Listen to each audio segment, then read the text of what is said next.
Welcome to a Colebys Q&A. I asked you guys on Instagram to send us in some questions and you did, so we'll be answering them today with me, Nico, and my new apprentice, Ricky. So let's get started. How much do you earn out of watches? So probably not as much as what people think. You take big money with watches, but the profit margins are not as big. So it's a big turnover, but smaller percentage on earnings. So on average, maybe you'd expect to earn 5-10% out of a watch. Some watches you get a lot more. Like I've been into buying vintage stuff recently, and if you hold things long enough, you can have as much as 20%, 50%, 100%. But on a quick deal, you might expect to earn kind of 5-10% roughly. Yeah, I mean, a lot of the vintage stuff, if you find something like particularly rare or special, then that's when there's a potential chance of getting a much bigger profits, much more decent profit. But yeah, in general, most everyday stuff is kind of like 5-10%, really. Yeah. Next question. What is one watch you sold you wish you had kept? I don't know, probably short term, I'd say last year, I can remember we sold a rose gold olive for like mid-20s. So that's worth well over double now. So yeah, but you can't keep them all. But that was probably, if I had to pick one, that would be the watch I wish we kept. When I would say there was a limited edition of 20 pieces Richard Mille, which I think at the time I sold for about, not a lot of money, but let's put it this way, it's worth probably 6-7 times. How long ago do you reckon that was? That's within a few years. 2 years. Yeah. Good luck to whoever bought it. That's it. Next question: who does more deals? 100% me, always. All right, we'll go with that. Now I reckon you do more trade deals, definitely, but I think I do more retail deals. So I'm like speaking to more people about engagement rings, watches, bit of a slower process, but you're churning out there. I'll still do more deals. All right. Most important traits to have in your business. I'd say they're probably similar to the traits to be good at any business, but in this business, I would say having a good name. Honest, reliable. Yeah. And when you say you've done a deal, you've done a deal. That's it. So yeah. I would say there's too many new people that come into, I would say, this business. There's not new people come to this business. They've got no idea how business really works. So they don't understand that when you say, that's mine, done, that is exactly what it means. So if you're a serious business person, your word is everything. And for example, we've never gone back on a deal where, like, if we call something, we could call on a £50,000 watch, get the watch sent to us, then our customer pulls out and says they don't want it. It can be some really weird model that's not good to sell, but we won't say we don't want it. We'll still buy the watch. So it's important. Well, the thing is, we've never bought something and unbought it. No. So if we've bought it, we've bought it. If we lose our buyer or whatever happens, that's our problem, no one else's. Yeah. And I think if you do that once, then that just, well, as soon as you've done it once, it just means no one can really take anything you say seriously or not. So, and also that also comes down to multiple times, I've lost count of the times that I've bought something and been offered more than what we sold it for, and sometimes a lot more. Yeah. And we still sell it to who we sold it to, because that goes further long term than making up stories. Yeah. Next question: why are watches going up so much? Just basically why everything's going up so much at the minute, supply and demand. The good thing of watches is, if you look back over 20-25 years, they've always kind of gone up. Just the last few years have been a bit crazy. They've spiked quite hard. It's just because the supply is very low, the demand's very high. A few years ago, say like when we had a shop, someone bought a £10,000 watch. It was quite like a show of wealth, and people wasn't thinking about how much money they was going to get back for it. Whereas now, you'd probably agree, for a 20-year-old guy, it's quite normal to buy a £5,000-10,000 watch, because they know their money's in it and blah, blah, blah. So it's just, they're super popular. I think people see it different now, because before people couldn't get their head around buying an expensive watch, because why would you buy a watch for £10? Why would you give £50,000 for a watch? You can buy one for £10, does the same job. But the same could be argued for a lot of things, like why would you buy a nice car if you can get the bus? But I think people have realised now with watches, you're not actually spending your money. You just put your money in something else. So you've put it into an asset that is easy to resell anytime you want to at a good price. And when I say a good price, that means either more than you sold it for, the same as you sold it for, or very close to what you give for it. So you're always there and about. Bearing in mind you've still had the bit of time of wearing it, enjoying it in that time. So if you sell it and make some money, great, and enjoyed it. And worst scenario, you can get pretty much most of your money back very quickly. I'll give you an example. Went in RM the other week to get a strap for a watch. They didn't have any watches in there. They make 5,000 watches a year, and they've got, I think he said he's got 25,000 good customers on his books that are after watches they haven't got. So all that does is just, you can see how it kind of makes a price So go even up. their best customers or their good customers, it means they can only buy, even with their best intentions, they can only let each customer buy one watch every 5 years. So bearing in mind, Richard Mille customers are not, you got to have money to, you got to have plenty of money to buy one in the first place. So for someone with big money, if a watch is 80 grand, to give 250 for it, well, that's, to some people, that's not a lot of money. Next question, why is everyone a watch dealer now? So It's the new fashion. being a watch dealer is pretty easy. You don't really need, although it helps, you don't really need a premises, you don't really need reputation, you don't really need anything apart from either some money or some watches. So you can go on Instagram. I mean, the other things help, don't they? But you don't need Of course, them. yeah, the other things help, but it's quite easy. You get all these flippers that are going into ADs and getting watches and selling them and saying they're watch dealers, or someone could go on Instagram, just set up a page, get a logo done. If they know some people watches, take some photos, and then they're a watch dealer. So it's a very easy business to start if you've got some money and just maybe a little bit of knowledge. Not saying it's easy to go far in, or it can be quite easy to come unstuck or make mistakes, but I think that's why. I think what a lot of people do though is they get into watches themselves. They like watches themselves. Maybe got a bit of money.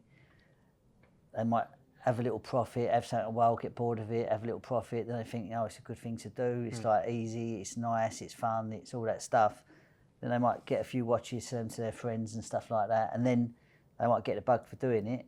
The only thing I'd say about that is, I mean, most people quickly run out of friends to sell watches to. So to actually make it a serious business, that's when you need something more than just selling to a few of your mates, isn't it? Yeah, I don't think I could count the amount of people we know that, maybe I won't call them a watch dealer, but buy and sell watches, successfully make money and have a full-time job as well. So I don't know, you think of a watch, a very transportable, easy. It's not like a car or property, or it's... Well, you get a lot of people do it as a side thing as well, don't you? Yeah. So you get serious watch dealers, and then you get some people that just buy and sell a few watches here and there, and they might still get a decent amount of money every year, which might pay for a couple of holidays. Next question. So this is a two-part question. The most rewarding part about running your business and the most challenging part. So the most rewarding part about running your business, I would say thinking of something, doing it through a lot of money or effort or whatever, and it coming to life and getting compliments on it, whether it's you design a bit of jewellery, whether it's moving the business to London, doing a deal, whatever. For me, that's probably the most rewarding part. For you? Rewarding, I would say probably, I think, when you think where we was and where we started in a tiny little shop, like kind of half the size of this, pretty much, well, this is, if we were not exaggerating, it's as wide as this cabinet, the first shop. So I think coming from that, and then like the few moves to bigger shops or better areas and stuff like that, or more affluent areas, and then really I think for us now, I'm not saying we've reached the top of our game, because there's a mile to go, but like, a long way to go. But where we are, there's not another location I would prefer to be. No. So location-wise, I think where we are and where we've got, I'm like Happy. I think we've done good. Yeah, I think we've. This to me is like kind of. There's nowhere else I want to go. No. So So I'm happy with where we are. I think as far as you can always improve the business. Obviously, there's a million ways you can improve a business, but I think as far as location now, this is what suits us the best, isn't it? Most challenging part about running your business? Go on, I'll let you start. Challenging. I don't know. I don't see. I think that all businesses as it's challenges, but I don't, because I've done it so long, I don't really see, to be truthful for me, the challenge is only, I would say, try and improve, but I don't really see that, because I think we're constantly putting little things in place and trying to improve it in, like, I always see it that if you do loads of little small improvements, they eventually add up to one big thing, don't they? So I think we're constantly doing lots of little small things, but I think hundreds or thousands of small things that end up into one big, massive, big thing, don't they? So I think we do that. We constantly do that. So I think we're on track for that. Most challenging part, so just to give an answer, I'd probably be being consistent. Because like some days you turn up, you want to smash it, and you do smash it. Other days you turn up, you've got things going on. You still do work, but it's a lot harder being positive, driven, getting loads done. So I'd say being consistent, because being consistent is what makes it happen. The 6-7 days a week for a long period of time, doing the right stuff. So yeah, most challenging part is just making sure you're consistent, no matter what. Which is what we do. I don't know if it's the right answer to challenging, but what I'd say is that it's kind of non-stop and it's kind of relentless, isn't it? I mean, like, we get messages. Yeah, I mean, I'm buying and selling things on the phone, on WhatsApp groups and that 7 days a week. So it's like 10, 11, 12 o'clock at night. There's like, because you've got people in these groups that are all over the world. So you've got people sticking things on for sale 3 in the morning. So if you wanted to, you could be buying things all through the night. Yeah. But so that part, I think, is it's very hard to switch off, and then you get a little bit like, oh,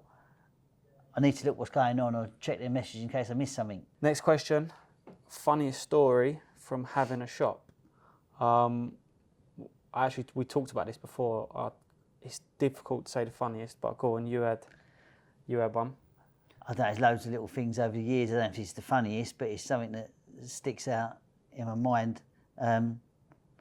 It was in the first ever little shop, so it was like, I don't know, approaching 30 years ago or something, so I'd been in like early 20s or something, and we had one of them banger pens, you know, like where it's like one of them, like you put it open and it's got a cap in it. Cap in, yeah. Right, but I don't know if that was different then, but it's like it had dynamite in it. It was like the loudest, biggest bang, like frightening the life out of you. And someone dared me that the next person that came in, you had to make them open a pen.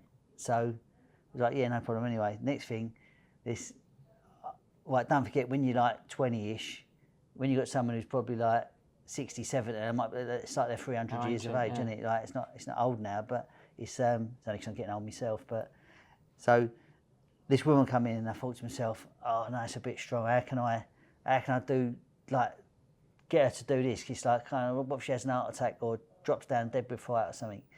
So I thought, no, go on, I'll do it. So anyway, so we spoke about a few things, and I said, well, look, no problem. Write your number down on this bit of paper. I said, and soon as we've got one, we'll give you a call. She went, oh, lovely, dear, that's very kind of you. And she's opened the pen, and I'm waiting for it, and it's gone bang, like she's jumped out of her skin. She jumped up in the air. I've like kind of, I want to laugh, but I'm panicked and shocked and thought, like, really, did I just do that? And I said, I'm really, really sorry. I said, but it was a dare. I said, and like, you came in, you was the next person. She went, dear, she said, I've not laughed as much as that in 20 years. She said, it's fine. She said, I enjoyed it, it was good. It. So I said, anyway, at least I said, at least I didn't kill you, so that's good. My little party trick is putting sellotape across the door. And this sounds so unprofessional, I've done it, bangers and sellotape. But yeah, probably not just one funniest moment, but it's just, yeah, in slightly quieter times, we'd sellotape up the door frames in the shop and that, and catch people, and yeah, that was funny.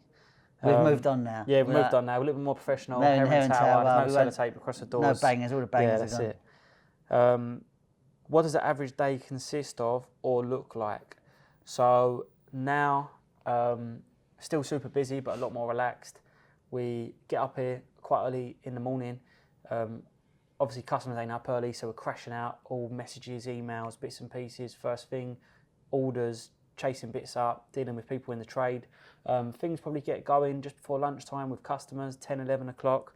That's one thing I think we find up here, is the city is afternoon, lunchtime, Yeah. afternoon place earlier. It's not. Yeah, things don't even warm up till like lunchtime. We've always got a million things to do, haven't we? So Yeah. like, there's plenty always to do in the morning. Like we set out, everything goes in the safe of the night. So we set out in the morning, which doesn't take long to be fair. Now we've got that to our setup now. It's quite easy, it's a lot quicker than being in the shop, weren't it? Oh, definitely. So you like seeing a lot of customers around lunchtime. That like 11 till 3 is quite busy with customers. It's quite heavy. But I'd say a lot of the time is probably spent trying to either, well, most of the time is spent trying to source things or buy more stock. So sourcing watches for customers and just trying to buy good things for stock. Little personal one here. Favorite TV series? Definitely Sopranos for me. That's an easy one. I would say, as a show, if you're talking about shows, I like Gomorrah. That was a good series. I like that. Not an Emmerdale no more, no? No, strangely.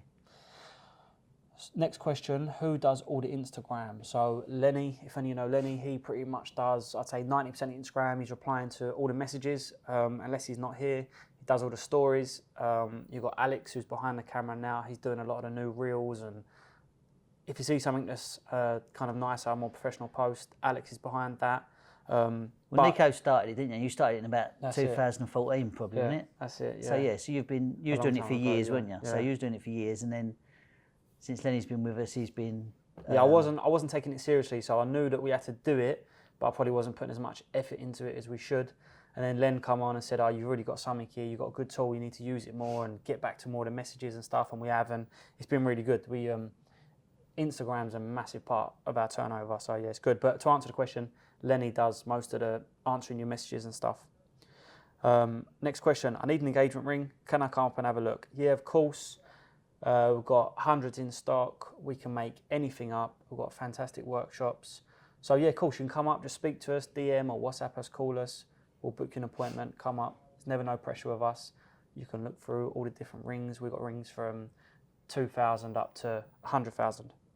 Next question, do you buy watches? So funnily enough, I get this quite a lot, this question, from people from the public asking if we buy watches. Yeah, of course we buy watches. No one gives them to us, unfortunately. No, but I think people think we just have like a watch supplier or we get them direct from the brand, so we don't. So there's no one place we get watches from. We're buying them from trade suppliers, we're taking in part exchanges, we're buying them from people in the public. So yes, of course we do buy watches, and if you want to sell a watch, you can just message us as much info as possible, and we'll give you a price and be as fair as possible. But yeah, of course we do buy watches. Next question, have you ever lost money out of a deal? That's a good question. The answer is yes, but I can count on one hand the amount of times. It's not been many for the tens of thousands or hundreds of thousands of deals we've done. What I'd say less than 5. What I'd say is that most of the times you lose money is when you're starting out. So I lost money on things when you're starting out because run through lack of knowledge, lack of experience. And they was probably the best experiences or the best learning curves. Well, look, they're the best. Yeah, look, you learn most from losing money. Is a good way to liven yourself up and actually look into or study more about what you're doing to know your job better. But so I think they're kind of, in some ways, as long as the losses are not too painful, then they're the best experiences to make you learn. But really, we don't really lose money out of things, do we? It's not really. We're probably a bit too experienced and done it too long. Next question: any nightmare clients? Not that I can think of, and if I could think of anyone, I probably wouldn't slag them off on camera. But not really. We're quite good at kind of avoiding situations and trying not to get ourselves in. Look, some people you can't please. No. You're always going to get people that, look, in general, we've got thousands of happy customers we've had over the years. There's always going to be the odd few that that was unhappy with something or other, but some there is honestly some people dealing with the public side. There's some people you can't. They're not happy no matter what. But you need to not focus on that. You just go, yeah, right, swerve it, do what you can do, and kind of move on. So I think we're quite good at recognising that 99 out of 100 are always happy, and if they're not happy, tell us, and we always try to rectify it. This is quite a nice business. If you come in to buy yourself a Rolex Day-Date or an engagement ring, it's quite a nice experience. It's not, it's quite glamorous in that way. So most experiences are pretty good. Next question, how's it going up London? Yeah, very, very good, better than anticipated. We didn't really have any expectations or kind of detailed plans other than, no, but what I'm saying is we didn't do no forecast and no plan. It's just like we knew we was going to go for it. That ain't us anyway, is it? But yeah, no, it's going really good. We're loving it. All the customers that come up here are loving it. It's a better experience for the customers. It's a better experience for us. Being up here, we've tried to up a lot of things in the business, and we've only been up here 6 months. So yeah, we're excited for where it's going to go also. But it's going really well. I think it's the best thing we've ever done. We're all enjoying it more.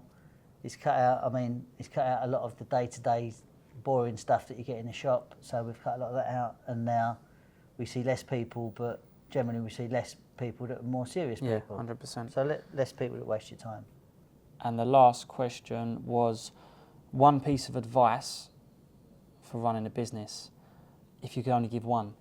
So I would say, I don't know, there's so much you could say. I would say be consistent, because a lot of people, it's easy to kind of be motivated or to come up with a new idea and that, but if you be consistent and have a decent work ethic, like, you will get far over months, years. There's no quick fix or easy. Or I don't think you can answer that in one. No, but just one piece of advice. Like, it's not the Instagram that makes good business. It's not the being in a location. It's not the stock. It's not the staff. It's kind of like everything. So it's just, if you're consistent with everything and work hard, you will get somewhere. Look, if you're hardworking, decent and honest, reliable,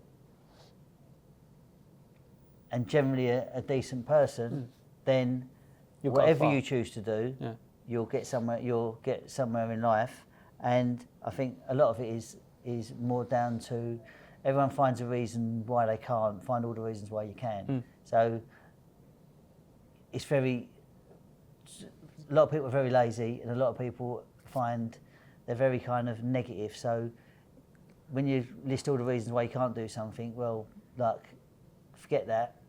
Let's do all the reasons why you can do it. So looking for the opportunities. And don't let people say, "Oh, I need a certain amount of money and this and that." Do you know what? Just start with what you got. If you ain't got a lot, start with that. Just start with what you got. Crack on.